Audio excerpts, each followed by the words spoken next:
आराम से बैठकर इस वीडियो को देख रहे हैं, मगर मैं आपको कहूँ, आज जिस जगह पर आप अभी बैठे हो वो जमीन आज से करोड़ों साल पहले 8,500 डिग्री के तापमान से उबल रही थी, या जिस जगह पर आप बैठे हैं वो जगह लाखों सालों तक बर्फ से ढकी हुई थी। ये दोनों बातें सच हैं। इस 15 मिनट की वीडियो के अंदर आप पृथ्वी के 450 करोड़ साल के सफर को देखने वाले हैं। जिस जगह आज हमारा सौरमंडल है, वहाँ विभिन्न प्रकार की गैस और धूल के बादल हुआ करते थे। वैज्ञानिकों के मुताबिक इन धूल के बादलों से दूर एक तारा हुआ करता था।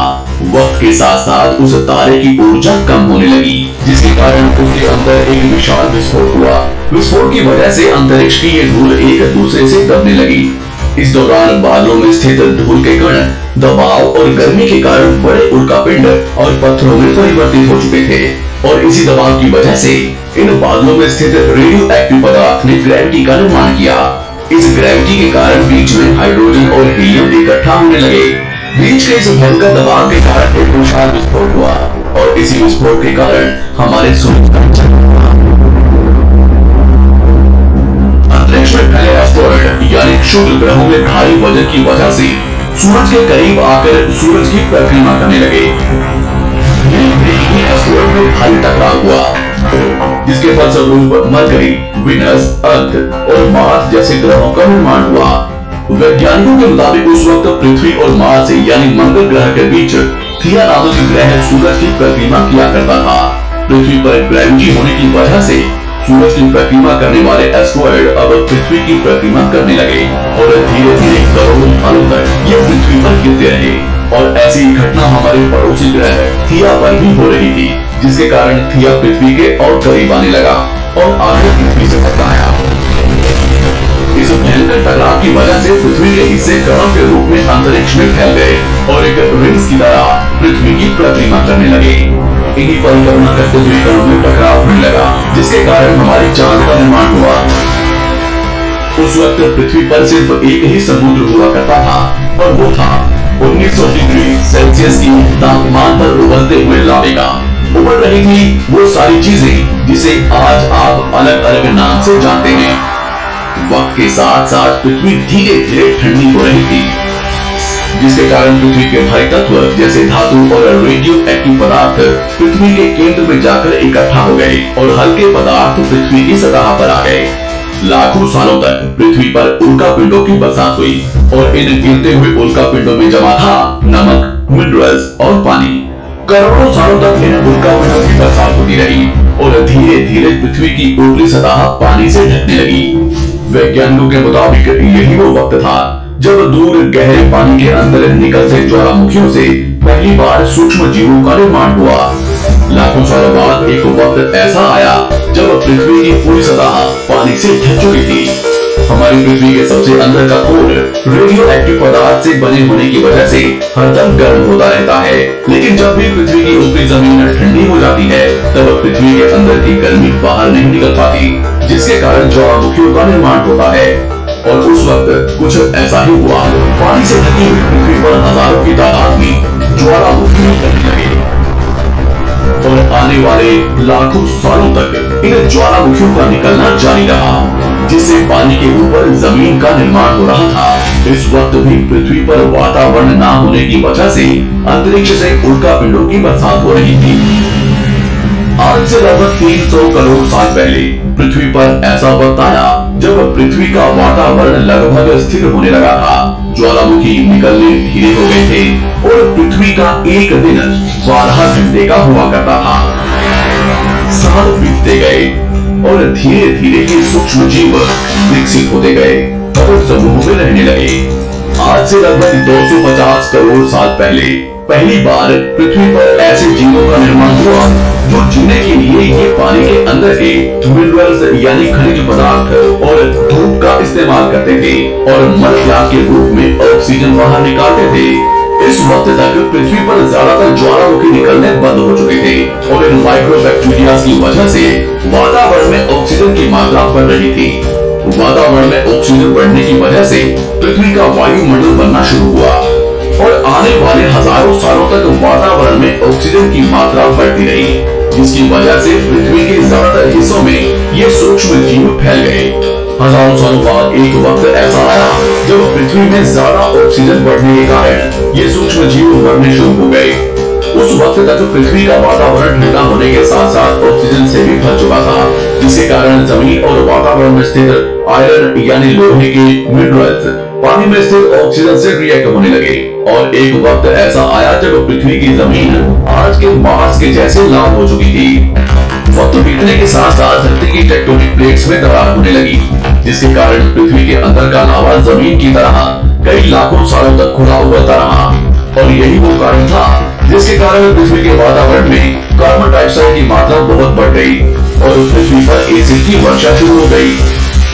एसिड रेन की वजह से पृथ्वी का तापमान घटने लगा और तापमान इतना घटा कि पृथ्वी के ऊपर स्थित पानी बर्फ में परिवर्तित होने लगा। पृथ्वी पर पहली बार भयंकर आइस एज आया। इस वक्त पूरी पृथ्वी सफेद बर्फ से ढक चुकी थी। आमतौर पर जब धरती पर सूरज की किरणें गिरती हैं, तब जमीन उन किरणों को सोख लेती है, मगर क्योंकि पूरी पृथ्वी बर्फ से ढक चुकी थी और क्योंकि बर्फ सफेद और चमकीली होती है, जिसके कारण सूरज की किरणें धरती पर गिरने के बाद वापस चली जाती थी। इसी कारण से पृथ्वी कई लाखों सालों तक बर्फ से ढकी रही, मगर फिर से पृथ्वी के अंदर से गर्मी ज्वालामुखी के रूप में निकलना शुरू हो गई और इन ज्वालामुखियों से निकलने वाली गर्मी ने बर्फ को पिघलाना शुरू कर दिया। इसी बीच पृथ्वी की गहराई में बचे कुछ सूक्ष्म जीव धीरे धीरे बदल रहे थे और अब वो ऑक्सीजन को अपने शरीर को बड़ा और जटिल बनाने के लिए इस्तेमाल करने लगे थे। इस बीच पानी में अलग से भी छोटे समुद्री पौधे निकलने शुरू हो चुके थे। वहां जैसे जैसे ज्वालामुखी निकल रहे थे, वैसे वैसे वातावरण कार्बन डाइऑक्साइड की वजह से गर्म हो रहा था। वक्त के साथ साथ बर्फ तो पिघलने लगी, मगर धरती पर फिर से एसिड की वर्षा शुरू हो गई, जिसके कारण फिर पृथ्वी ठंडी होने लगी और फिर पृथ्वी की ज्यादातर सतह बर्फ से ढक गई। ऐसा बार बार कई हजारों सालों तक होता रहा और इसी कारण से अब समुद्री जीव धीरे धीरे वातावरण के हिसाब से विकसित हो रहे थे। इस बीच कई सारे जीव और समुद्री जंगल विलुप्त हो गए, मगर जो बच गए वो धीरे धीरे पृथ्वी के बदलते तापमान के हिसाब से ढलते गए और हजारों सालों बाद समुद्री पेड़ बर्फ की वजह से पूरी तरह से मरते या सूखते नहीं थे। अब सूक्ष्म जीव समुद्री जीव बन चुके थे। जब फिर से ज्वालामुखियों ने पृथ्वी की बर्फ को पिघलाना शुरू किया, तब ये समुद्री पेड़ जल्दी विकसित होकर फैल गए। धीरे धीरे वातावरण में ऑक्सीजन की मात्रा बढ़ने लगी और पृथ्वी पर होने वाली एसिड की वर्षा कम होने लगी। वातावरण में ऑक्सीजन आने की वजह से पृथ्वी की ओजोन लेयर मोटी होने लगी और आज से लगभग 47 करोड़ साल पहले पृथ्वी की ऊपरी सतह पर पहली बार मोसोस नामक प्लांट उगना शुरू हुआ। वक्त के साथ साथ जमीन पर अलग अलग प्रकार के पौधे और पेड़ उगना शुरू हुए। एक वक्त ऐसा आया जब जमीन के पेड़ों की लंबाई लगभग 80 से 100 फीट जितनी या आज की 5 से 6 मंजिला बिल्डिंग जितनी ऊंची हो चुकी थी। ये वो वक्त था जब समुद्री जानवर समुद्र से बाहर निकल रहे थे और जमीनी जानवरों में परिवर्तित हो रहे थे। धरती की ज्यादातर जमीन एक जगह इकट्ठी हो चुकी थी, जिसे आज हम पैंजिया महाद्वीप के नाम से जानते हैं। पृथ्वी का वातावरण और तापमान लगभग स्थिर हो चुका था और अब करीब 21 से 23 घंटे का दिन हुआ करता था। अब समुद्री जीव पानी से बाहर रहने लगे थे और वातावरण के हिसाब से उनके शरीर का रंग रूप बदल रहा था। धीरे धीरे ये जमीनी जानवर डायनासोर में परिवर्तित हो गए। जिन डायनासोर ने पेड़ पौधे खाने शुरू कर दिए, उनका शरीर लंबा और विशाल रूप से विकसित होने लगा। कुछ डायनासोर शिकार किया करते थे, जिसके कारण वे छोटे और तेज होते चले गए।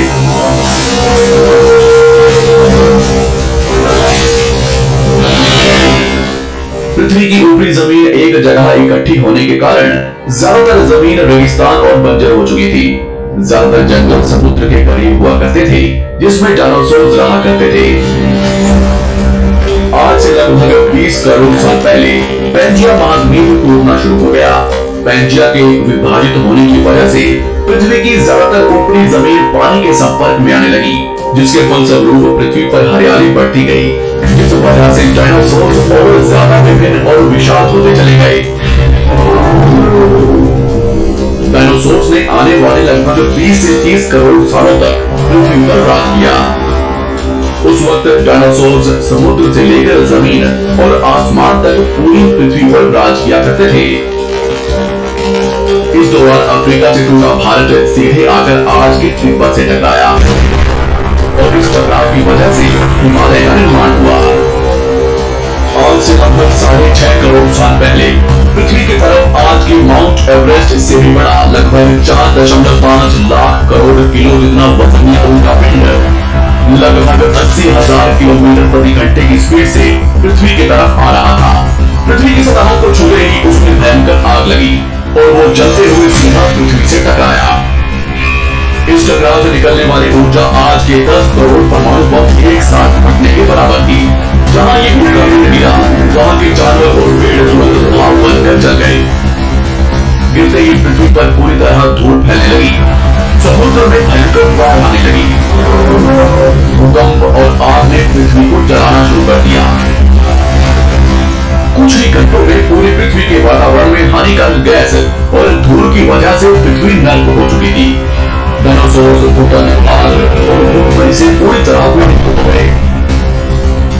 इस वक्त हमारे पूर्वज जमीन के अंदर रहा करते थे, जिसके कारण वो इस विशाल प्रलय से बच गए। पृथ्वी का वातावरण पूरी तरह से काला और अंधेरा हो चुका था, जिससे धूप भी जमीन तक नहीं पहुंच पा रही थी।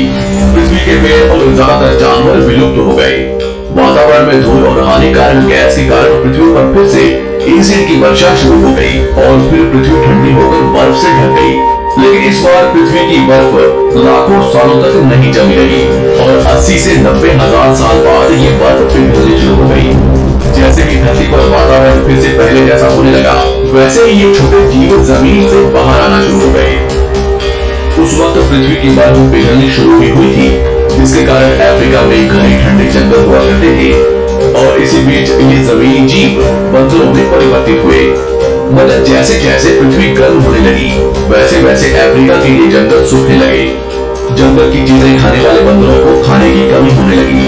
खाने की तलाश में इन बंदरों ने अपने पैरों पर चलना शुरू कर दिया, जिससे उन्हें दूसरे जानवरों के शिकार करने में मदद मिलती थी। धीरे धीरे बंदर एप्स यानी वानर में परिवर्तित हुए। खाने की तलाश में ये एप्स पृथ्वी के दूसरे हिस्सों में फैलने लगे और धीरे धीरे उनके शरीर का रंग रूप वहां के मौसम के हिसाब से बदलता गया। वक्त के साथ साथ हम आदिवासी बने।